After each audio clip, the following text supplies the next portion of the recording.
जब सूर्य ऊपर है तभी आपको खाना है। सूर्यास्त हो गया, आप जो खाएंगे that will keep on depositing, लेकिन आप तो खा नहीं रहे। जब आप खा नहीं रहे हैं अभी तो खाएंगे नहीं, अगले 12 घंटे आप नहीं खाएंगे, 14 घंटे 14 आवर्स।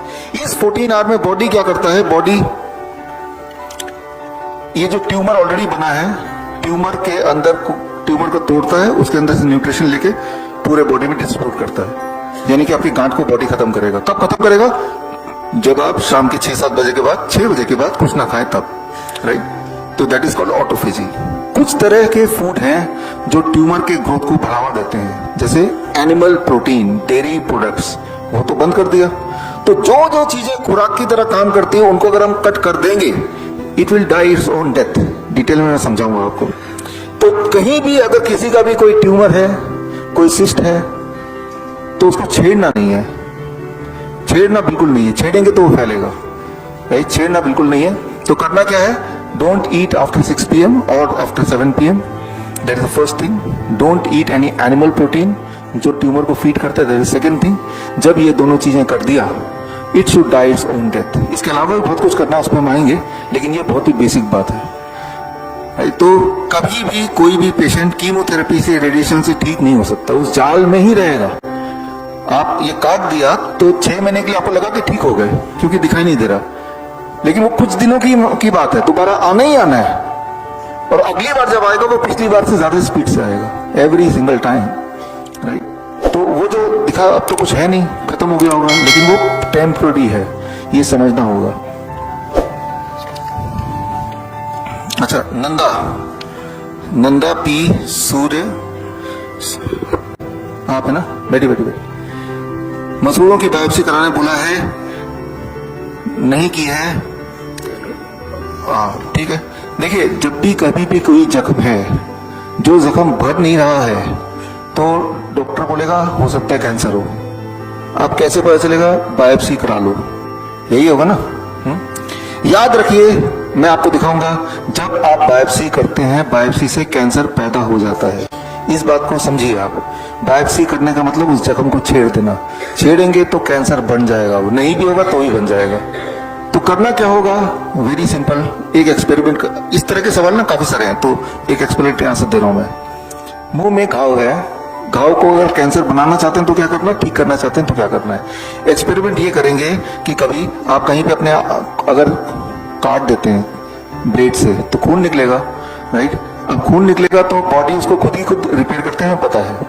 लेकिन आप हर 2-3 घंटे में उस जगह कटा है छोटा सा नमक मिर्च तेल डाल दीजिए। हर 3 घंटे 4 घंटे हो गए, नमक मिर्च तेल डाल दिया। 3-4 घंटे हो गए, नमक मिर्च तेल डाल दिया। कितना दिन लगेगा उस जख्म को हील होने में? कभी भी नहीं होगा, होगा ही नहीं। जख्म तो थोड़ा सा था, वो बढ़ता जाएगा, बढ़ता जाएगा, बढ़ता जाएगा, बढ़ता जाएगा। अभी जख्म यहां नहीं है, वही वाला जख्म अंदर है। जितनी बार आप खाना खाते हैं उतनी बार नमक मिर्च तेल उस जख्म के अंदर डाल देते हैं आप। तो जख्म कब हील होगा? कभी भी नहीं होगा। जो जख्म कभी भी हील नहीं होता है उसी को कैंसर बोलते हैं।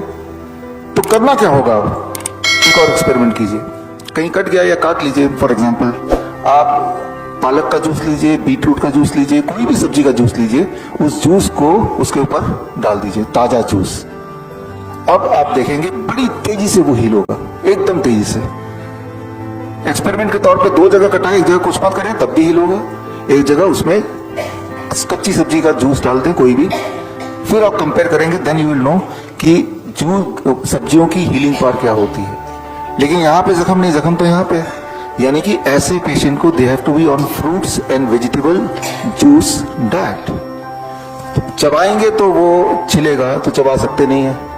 तो जूस एंड वेजिटेबल स्मूदी अगर भरपूर लें, कुक्ड फूड 0 कर दें, 0। जब भी आप कुकिंग करेंगे तो तेल भी होगा, उसमें नमक भी होगा, ऊपर मिर्ची भी होगी। तो सिंपल है कि जख्म को हरा भरा काफी समय तक रखने को ही कैंसर बोलते हैं। कैंसर कोई अलग बीमारी नहीं है। कोई जख्म को अगर हरा भरा रख पा रहे हैं बहुत लंबे समय तक, that is cancer by definition. Cancer का जो साइंटिफिक डेफिनेशन वो यही है, wound healing process which never ends, this is cancer. Cancer कोई अलग बीमारी नहीं है। Wound healing process which never ends, this is cancer. Cancer का सिर्फ यही एक डेफिनेशन है। तो आप अनजाने में सुबह दोपहर शाम रात खाना खा रहे हैं, अनजाने में आप उस घाव को, यहाँ पे कई सारे माउथ अल्सर माउथ कैंसर के पेशेंट इसी ग्रुप में बैठे हैं, उनको यही करना चाहिए। थोड़ा मुश्किल लग रहा होगा आपको कि आपको कुछ खाना नहीं है, सिर्फ fruits and vegetable juices, nut shakes, coconut water, इस पे रहेंगे तो जितनी बार नारियल पानी यहाँ से जाएगा चूते हुए, फ्रूट जूस जाएगा, वेजिटेबल जूस जाएगा, वो मरहम की तरह काम करेगा, वो हील हो जाएगा। कैसे पता चलेगा हील हो गया? जैसे आपको अभी पता चला कि वो जख्म है, दर्द गायब हो जाएगा, सूजन गायब हो जाएगी, पेन गायब हो जाएगा, ब्लीडिंग खत्म हो जाएगी, फिर आप खाना नॉर्मल शुरू करते हैं, करना ही है तो ये बड़ा सिंपल है, आपको समझना होगा। बायोप्सी करेंगे तो बायोप्सी का सच क्या है वो मैं डिटेल में बताऊंगा, अभी इसलिए अभी नहीं ले रहा, थोड़ी देर में बताऊंगा वो। संयम Grover, in diabetes type 1 condition, how can the pancreas start making that and releasing the insulin by itself without the use of injecting daily shots, है ना? देखिए यहाँ पे समझना होगा, जिस तरह से आपके बॉडी के सारे सेल्स, चाहे वो ब्लड सेल्स हो, चाहे बाल हो, चाहे नाखून हो, मरते हैं फिर दोबारा नए बनते हैं ना, ठीक उसी तरह से पेनक्रियाज में बीटा सेल भी नए बनते हैं और फिर मरते भी हैं, नए भी बनते हैं। जो डायबिटीज टाइप 1 के पेशेंट होते हैं उनके बीटा सेल मरते हैं, नए बन नहीं पाते हैं, क्योंकि उनके बॉडी में ऑटो इम्यून डिजीज ट्रिगर हो जाता है। जिन चीजों से ऑटो इम्यून होता है, ऑटो इम्यून मतलब कि आपकी बॉडी की इम्यूनिटी आपके बॉडी के सेल्स को ही अटैक कर रही है, दैट इज ऑटो इम्यून। जिन चीजों से ऑटो इम्यून स्विच ऑन होता है उन चीजों को आप ना खाएं। Number 1, all kind of animal protein, dairy products बंद करते हैं। All kind of grains, wheat, सारे ग्रेन्स, राइस बंद करते हैं। मैं ऐसा नहीं बोल रहा हूँ व्हीट राइस ये सब कोई पॉइजन है, उनके लिए पॉइजन है, ऑटो इम्यून को बंद करना है। जब आप ये बंद कर देंगे लेकिन उसके एवज में वेजिटेबल्स एंड फ्रूट की मात्रा को बढ़ा देंगे तो बीटा सेल जब नए बनेंगे जो कि रोज बन रहे थे तो वो मरेंगे नहीं, और जब ऐसा होगा तो बीटा सेल इंसुलिन में प्रोड्यूस कर पाएगा। हमारे बहुत सारे पेशेंट्स हैं, बहुत सारे टाइप 1 पेशेंट जिनको इंसुलिन की जरूरत नहीं पड़ती। आप यहां भी टाइप 1 पेशेंट है, कल तक देखते हैं कि उनको इंसुलिन की जरूरत पड़ी कि नहीं पड़ी, कल 24 घंटे बाद देखेंगे क्या यहां आने के बाद उन्होंने इंसुलिन ली, क्योंकि यहां आने के बाद उनका डेयरी प्रोडक्ट बंद हो गया, दूध बंद हो गया, उनका हम गेहूं भी बंद कर देते हैं। गेहूं की जगह 0 ग्रेन आटे की रोटी खिलाते हैं, रोटी खिलाते हैं लेकिन उसमें अन्न नहीं होता है। तो जब हमने ये बंद कर दिया तो बॉडी का बनाया हुआ बीटा सेल अब मरेगा नहीं तो इंसुलिन बनाएगा। कैसे पता चलेगा? उनका ब्लड शुगर नॉर्मल रहेगा बिना इंसुलिन के। क्या ये हो सकता है? ये हो रहा है, कल तक वेट कीजिए, ठीक है, कल आएंगे और डिटेल बात करेंगे इस बारे पे। विजय कुमार गुप्ता, है ना, ये भी मुंह का ना खुलना, जबड़े में दर्द रहना, ये तब तक रहेगा जब तक जख्म रहेगा।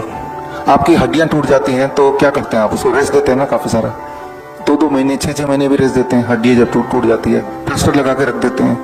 ठीक उसी तरह से कहीं भी जख्म हो वहां पे रेस्ट देना है। बार बार किडनी के स्टोन हो जाता है, इसका रीजन क्या है?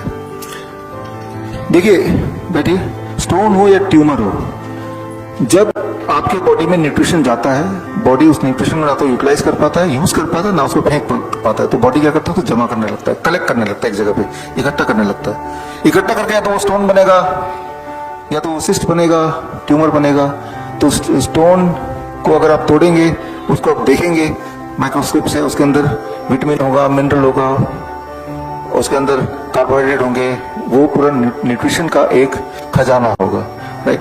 जितनी बार स्टोन को सर्जरी से निकालेंगे कि सर्जरी कर दिया, स्टोन को हटा दिया, उतनी बार नया स्टोन वहां और ज्यादा तेजी से आ जाएगा, क्योंकि स्टोन को बनने का जो बेसिक कारण है, उस कारण को नहीं हटाया आपने।